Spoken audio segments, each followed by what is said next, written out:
अस्सलाम वालेकुम स्टूडेंट्स, हम लोग का चैप्टर 5 का आज हमारा लेक्चर 3 है। हमने आज दो टॉपिक्स पढ़ने हैं, एक है मोमेंट ऑफ इनर्शिया और दूसरा है एंगुलर मोमेंटम। पहला हम लोग पढ़ेंगे मोमेंट ऑफ इनर्शिया, जो इसकी डेफिनेशन है with the product of mass of a particle and square of its perpendicular distance from the axis of rotation is called as the moment of inertia.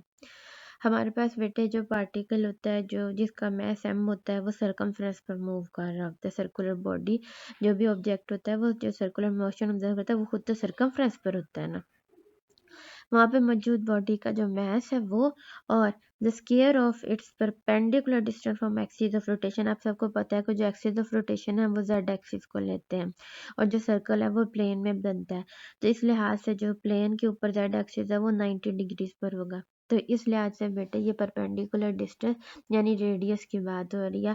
I is equal to M R square इसका formula होता है। Start करते हैं कि एक object है जिसका मास m है, उसके ऊपर एक फोर्स लगी जिसकी वजह से उसमें एक्सेलरेशन प्रोड्यूस हो रही है F equal to M A. आप सबको ये पता है कि जो ए है और उसका जो ये लीनियर एक्सेलरेशन है और एंगुलर एक्सेलरेशन अल्फा से इसका जो ताल्लुक है वो है A is equal to R alpha. A जो लीनियर एक्सेलरेशन है उसके अंदर ये वाली वैल्यू पुट कर दें, यानी F is equal to M A में जो ए मौजूद है एक्सेलरेशन उसके अंदर आर अल्फा पुट कर दें, तो इक्वेशन बन जाएगी F is equal to M R alpha. दोनों साइड्स को जो इक्वेशन की हमारी दोनों साइड्स हैं उनको r से मल्टीप्लाई करें, multiplying both side of equation with r। तो एक साइड पे बेटे ये बन जाएगा आर एफ और दूसरी साइड पर जाएगा एम आर स्क्र अल्फा, क्योंकि एक आर वहाँ पर पहले मौजूद था, इस आर की मौजूदगी की वजह से वो आर स्क्र हो गया। आप सबको पता है चैप्टर 2 पढ़ने के बाद कि आर एफ का मतलब होता है टॉर्क और टाउ उसका सिंबल होता है।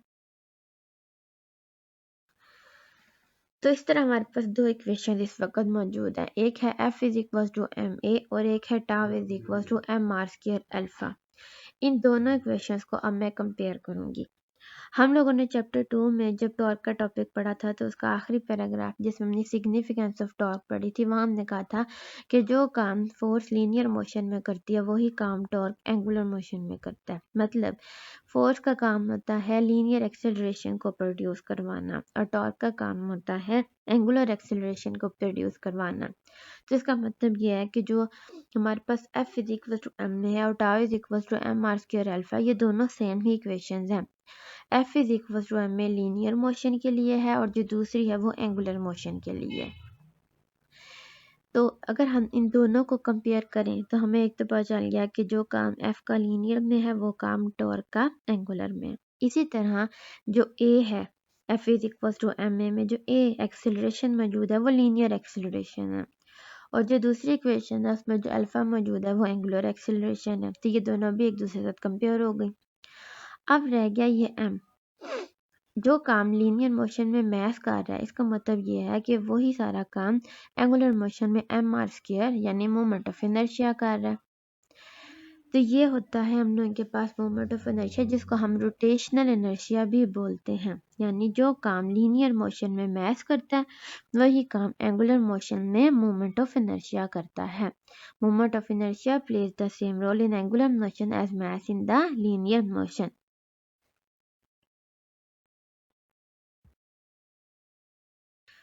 ज़ाहिरी तौर पे ऐसा लग रहा है कि इसकी जो डिपेंडेंस है वो सिर्फ मास और परपेंडिकुलर डिस्टेंस पर डिपेंडेंट होगी, लेकिन ऐसा नहीं है। Moment of inertia distribution of mass और पोजीशन ऑफ एक्सिस रोटेशन पर भी डिपेंड करता है। हम लोग चैप्टर 2 के अंदर रिजिड बॉडीज भी पढ़ चुके हैं, होती हैं जो कि जिनके अंदर जो मास होता है वो इवनली डिस्ट्रीब्यूटेड नहीं होता, यानी उसके किसी पोर्शन में ज़्यादा मतलब इनर्शिया पाया जाता है, कुछ में कम। तो ऐसी जो बॉडीज़ होती हैं उनको जब हमने उनका मोमेंट ऑफ इनर्शिया निकालना हो तो इसके लिए हम उनको एक्सिस ऑफ रोटेशन के लिहाज से डिफरेंट जो जगह उनके अंदर यानी छोटे छोटे पैचेस में एक तरह से डिवाइड कर लेते हैं। फिर हर मैथ जैसे मैथ नंबर 1 2 3 4 5 और उसका जो हमारा एक्सिस ऑफ रोटेशन है उससे जो डिस्टेंस है वो R1 R2 R3 R4 इस तरह सो ऑन टू Rn, जितने भी आपने पैचेस करने हैं। अगर आप 10 पैच बनाते हो, 10 में डिस्ट्रीब्यूशन करते हो तो फिर ये जो n है ये 10 होगा। ठीक है, तमाम का अलग अलग मोमेंट ऑफ इनर्शिया निकाल कर बाद में उसका समेशन ले लेंगे। टाउ जैसे कि आप देख रहे हैं हम लोगों ने द टाउ 1 यानी torque number 1 is equal to m1 r1 का स्क्वायर अल्फा 1 2 पैच के लिए T tau 2 is equal to m2 r2 का square alpha 2 so on to हम लोगों ने n पैच चेक तक किया। फिर इस सारे को हमने टोटल किया। जब हमने इसको टोटल किया तो हमने इसके लिए समेशन लिया। जो हमने समेशन लिया बेटे उसमें हम लोगों ने जो मैस है और जो आर है यानी जो हमने के पास मैस ऑफ पार्टिकल है और जो परपेंडिकुलर डिस्टेंस है उसके लिए समेशन लिया। अल्फा यानी जो एंगुलर हमारे पास बच्चे एंगुलर एक्सेलरेशन होती है वो तमाम पैचेस के लिए सेम है जिसको हमने कॉमन निकाल दिया है। और आपको अच्छी तरह पता है कि एम आर स्क्वायर हम लोग के पास आई होता है तो हमारे पास टाउ के लिए बेटे आ गया आई अल्फा। ठीक हो गया।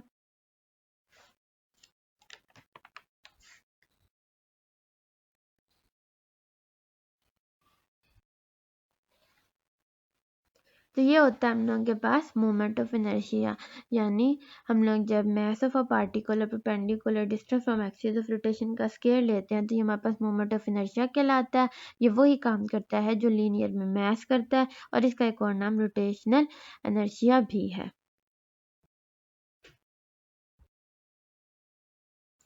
दूसरा हमारा जो आज टॉपिक है वो है एंगुलर मोमेंटम। हम लोगों के पास बेटे जो क्रॉस प्रोडक्ट होता है पोजीशन वेक्टर का with respect to axis of rotation इसको हम लोग कहते होते हैं और द लीनियर मोमेंटम इसको हम कहते होते हैं एंगुलर मोमेंटम।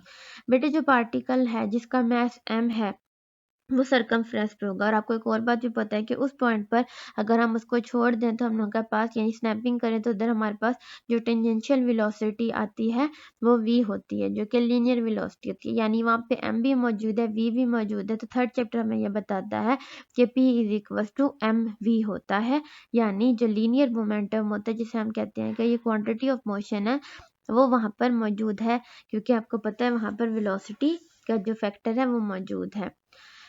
प्लेन के अंदर हम लोग के पास जो सर्कल है वो प्लेन में होता है। वहां पर हमारा पोजीशन वेक्टर जो एक्सिस ऑफ रोटेशन से वेटे शुरू होगा और उस पॉइंट तक जाएगा मौजूद है। अगर इन दोनों को इकट्ठा देखा जाए तो ये क्रॉस प्रोडक्ट होता है और ये एंगुलर मोमेंटम बनाता है।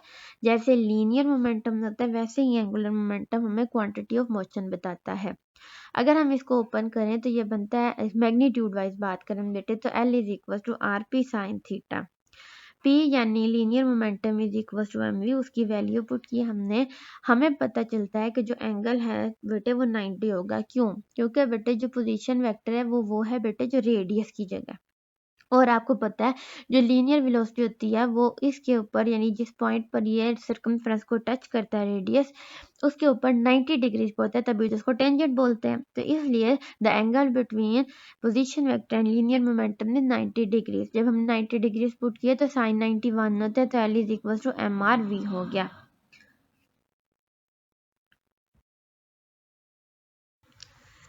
हमारे पास जो डायरेक्शन होती है एंगुलर मोमेंटम की परपेंडिकुलर टू द प्लेन होती है। बेटे देखें हम लोग शुरू दिन से ही यही बात कर रहे हैं कि हमारे पास जो एक्सिस ऑफ रोटेशन होता है उसकी तरफ हमारी होती है डायरेक्शन। इसके अलावा हम लोगों ने राइट हैंड रूल पढ़ा था। राइट हैंड रूल से हमें पता चलता था कि वो परपेंडिकुलर टू द प्लेन है। और वैसे भी अपने क्रॉस प्रोडक्ट पढ़े हुए और क्रॉस प्रोडक्ट में भी अपने राइट हैंड रूल लगाया था। आपको वहाँ पे भी ये बात पता है कि हम लोग किस तरह से अपने हाथ को जो दो वेक्टर है वो किस तरह इकट्ठा यूज करते हैं और किस तरीके से हमने अपने जो राइट हैंड है उससे हम लोग ये राइट हैंड रूल लगाने के बाद बताते हैं। तो उसमें बेटे हमारे पास n यूनिट वेक्टर आता था और n unit vector perpendicular to the plane ही होता है। अच्छा अब जो हमारी इक्वेशन आई है L is equal to M V R उसमें जो बेटे v है उसको एंगुलर में कन्वर्ट करेंगे। v is equal to R omega होता है। ये रिलेशनशिप आपको पता है। बाय पुटिंग दिस रिलेशनशिप हमारे पास equation I L is equal to M R square omega. M R square moment of inertia होता है। हमने ये पुट किया तो L इज इक्वल टू हमारे पास एंगुलर मोमेंटम की दो टाइप्स हैं। एक है स्पिन एंगुलर मोमेंटम और दूसरी orbital angular momentum. Spin angular momentum एक ऐसी ऑब्जेक्ट करती है जो कि अपने ही एक्सिस ऑफ रोटेशन के गिर्द घूम रही हो। और ऑर्बिटल एंगुलर मोमेंटम वो होता है जिसमें एक ऑब्जेक्ट किसी पर्टिकुलर ऑर्बिट में मूव कर रही हो। जैसे अर्थ है वो बेटे एक पर्टिकुलर ऑर्बिट में मूव करती है सन के गिर्द। इसी तरह बेटे जो हम लोगों के पास इलेक्ट्रॉन्स हैं वो एक पर्टिकुलर ऑर्बिट में मूव करते हैं न्यूक्लियस के गिर्द।